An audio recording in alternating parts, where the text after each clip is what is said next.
ko'chalarda sayr etib yurdim.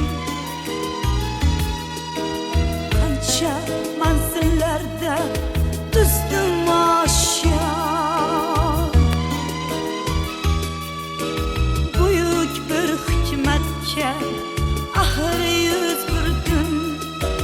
Siylangan joyidan azizdir inson.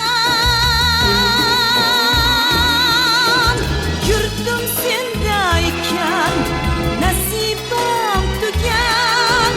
Sen o'zing maskanim, sen o'zing shonim. Sen onam, sen singlim, yorimsan azal. Ey jonim, jahonim, O'zbekistonim.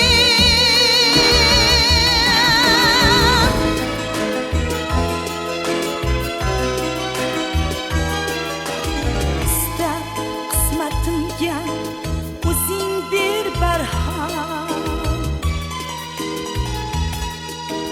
Ista yaxshi kunda nomim qilgil yod. Mensiz ham mukammal ekan bu olam. Mensiz ham baxtga yor ekan odamzod.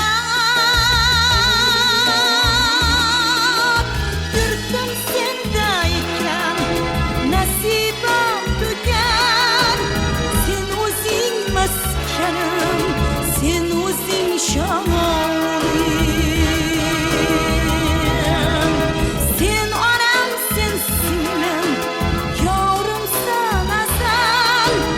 Ey jonim, jahonim, O'zbekistonim.